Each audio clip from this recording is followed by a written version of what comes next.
क्या आप कंफर्म करेंगी कि क्या शिवसेना यूबीटी से आपके सांसदों ने, शिवसेना यूबीटी के सांसदों ने वोट डाला है? आपने कहा कि सीक्रेट बैलेट है।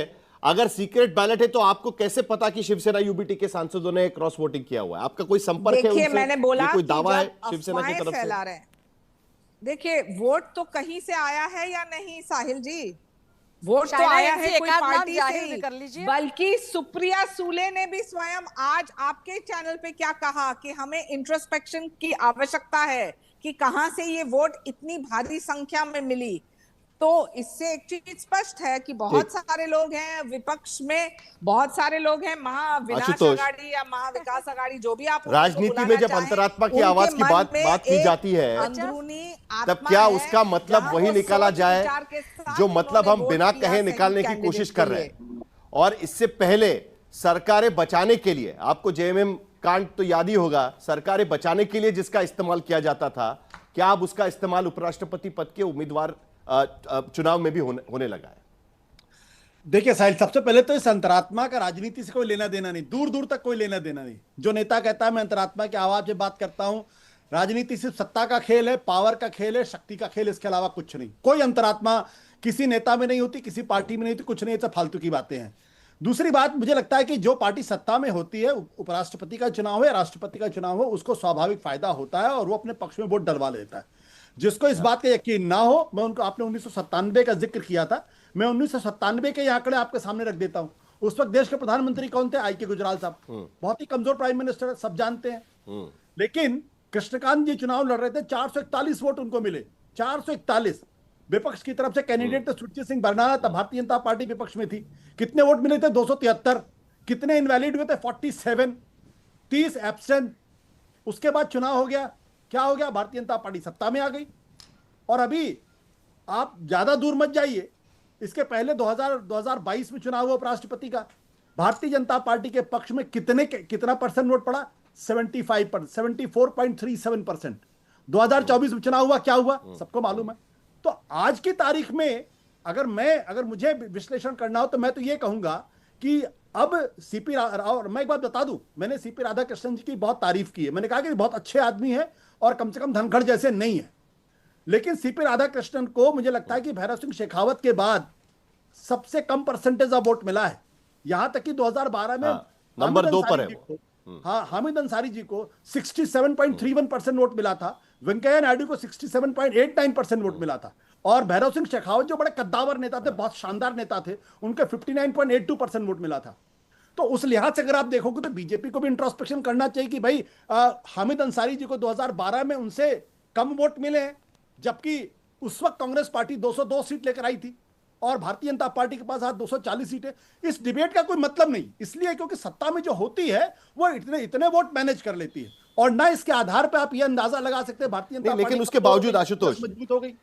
ये सवाल पूछना, ये सवाल मुझे आपसे पूछना है, क्योंकि मैं शर्मा जी से मैं इसका जवाब लूंगा, लेकिन इससे पहले बीजेपी का, जो आपने सही कहा कि भैरव सिंह शेखावत के बाद सबसे कम मार्जिन से जीतने वाले सीपी राधाकृष्णन है, ये बात तो हम देख रहे हैं। लेकिन उसके बावजूद जिस तरीके से इस पूरी लड़ाई को आइडियोलॉजिकल बैटल का नाम दिया गया था, इस आइडियोलॉजिकल बैटल के नाम पर कहीं ना कहीं वो पार्टियां कि जो आज की स्थिति में बीजेपी के खिलाफ चुनाव लड़ रही है, उड़ीसा में बीजू जनता दल बीजेपी के खिलाफ खड़ी है, बीजू जनता दल को हटाकर वहां पर बीजेपी की सत्ता आई हुई है, टीडीपी जो सरकार में शामिल है, लेकिन उसके बावजूद वाईएसआरसीपी बीजेपी के साथ चली जाती है, बीआरएस आज की स्थिति में बीजेपी के खिलाफ लड़ने की कोशिश कर रही है, शिरोमणि अकाली दल जो एनडीए से बाहर निकल चुकी है, ये सभी पार्टियों ने चुनाव से दूर रहना पसंद किया या बीजेपी के पक्ष में वोट डालना पसंद किया, लेकिन विपक्ष के साथ नहीं गए। यह बात भी क्या कहती है? इसका भी एनालिसिस कहीं ना कहीं होना चाहिए। बिल्कुल बिल्कुल साहिल, जो आपने कहा इसका भी एनालिसिस होना चाहिए था, लेकिन इसमें दो चीज बड़ी महत्वपूर्ण है। वो एक महत्वपूर्ण यह है कि बीजेडी तो ट्रेडिशनली बीजेपी के साथ थी 2009 तक, और जब जब जरूरत पड़ी केंद्र के अंदर भारतीय जनता पार्टी को, और तब तक नवीन पटनायक ने मदद की, और अकाली दल तो कम से कम 30-40 साल से बीजेपी के साथ थी। आज बीजेपी के साथ अकाली दल क्यों नहीं, जबकि 2022 में अकाली दल ने जगदीप धनखड़ के पक्ष में वोट दिया था, बीजू जनता दल ने जगदीप धनखड़ जी के साथ वोट किया था। आज क्यों नहीं सवाल? इसलिए नहीं सवाल है क्योंकि आज उड़ीसा के अंदर भारतीय जनता पार्टी सत्ता में है और बीजू जनता दल विपक्ष में है। अगर बीजू जनता दल बीजेपी के साथ जाती हुई दिखाई पड़ेगी तो उनकी पार्टी टूट जाएगी, उनकी राजनीति खत्म हो जाएगी। तो हर पॉलिटिकल पार्टी को, हर पॉलिटिकल नेता को अपनी राजनीति को देखकर फैसले करने पड़ते हैं। इसलिए मैं कहता हूं इसको बहुत ज्यादा रीड करने की जरूरत नहीं है। अब किसी को नहीं मालूम है, क्योंकि सीक्रेट बैलेट है, किसी को नहीं मालूम है किस पार्टी के किस नेता ने किसको वोट दिया। क्या कोई गारंटी के साथ कह सकता है? लेकिन मैं एक चीज मैं कहना चाहूंगा, और वो ये है कि इस चुनाव में कम से कम जो शालीनता मुझे दिखाई पड़ी, मैं कहता हूं this is the return of the all good man in Indian politics. कि चाहे वो बी सुदर्शन रेड्डी साहब हो, चाहे वो सीपी राधाकृष्णन साहब हो, बहुत ही गरिमा के साथ इन दोनों कैंडिडेट से चुनाव लड़ा। एक दूसरे के ऊपर किसी तरीके की गंदी भाषा का इस्तेमाल नहीं किया जो अमूमन टीवी डिबेट्स में होता है, और ना ही एक दूसरे के ऊपर कोई बात की उन्होंने। अगर राजनीति ऐसी हो जाए तो आपकी डिबेट भी बहुत अच्छी हो जाएगी, कोई एक दूसरे गाली नहीं देगा।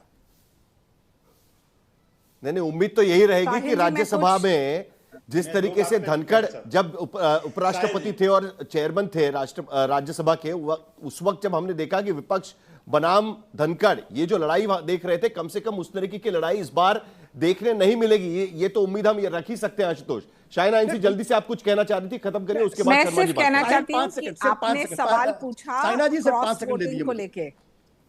साइना जी 5 सेकंड देखिए, शाइना जी 1 सेकंड, आशुतोष खत्म कर रहे हैं। नायडू जी भारतीय जनता पार्टी में थे, लेकिन क्या वेंकैया नायडू जी के कंडक्ट पे किसी को आपत्ति थी क्या?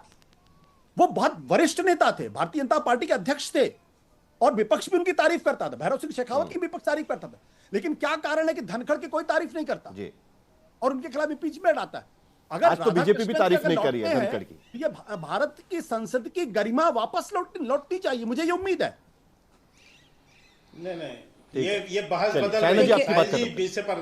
मैं सिर्फ एक चीज कहना चाहती हूँ साहिल जी, देखिए वोट तो बड़े हैं, तो वोट कहीं से तो आए हैं, कौन से दल से वोट तो बड़े हैं, कहीं से तो आए हैं, तो कौन से दल से आएंगे? ऑब्वियसली महाराष्ट्र के लिए गर्व की बात है कि राधाकृष्णन जी हमारे प्रदेश के राज्यपाल रहे हैं, और विपक्ष ने ये भी स्वीकार किया है, क्योंकि सुप्रिया सुले ने स्वयं कहा है कि हमें आत्म परीक्षण करने की आवश्यकता है। और उबाटा के इतने सारे एमपीज हैं जिन्होंने बोला कि अंदर की आत्मा, शायद उनकी अंदर की आत्मा भी खुल के बाहर आई है, क्योंकि एनडीए और जिस ढंग से मोदी जी काम करते आ रहे हैं, वो भी अंदाज से लोगों ने स्वीकार किया कि एक वाइस प्रेसिडेंट को भी उसी अंतरात्मा के लिए कौन जिम्मेदार है वो देखना तो जरूरी होगा। शर्मा जी जल्दी से, मेरे पास 30 सेकंड का वक्त है। शर्मा जी।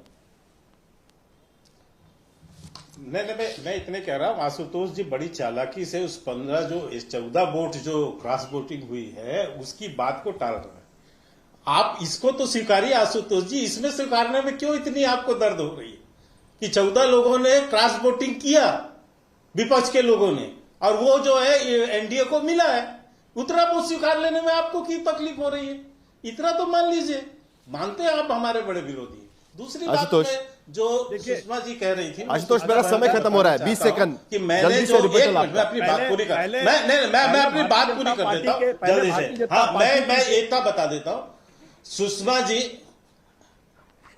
अरे एक बार सुन ले भाई, एक बार सुन ले, इसके बाद फिर बोल लेना। हाँ, मुझे पता है क्या बोलोगे, वो मुझे पता है। सुषमा जी को मैं बताना चाहता हूं, कोई सत्ता की गर्मी नहीं है बहन, ये संघ के विषय में आप बोल रही हैं। संघ के 100 साल पूरे हो रहे हैं, कांग्रेस ने 100 साल में एड़ी चोटी का जोर लगाया, मेरा समय खत्म हो गया चलने के लिए।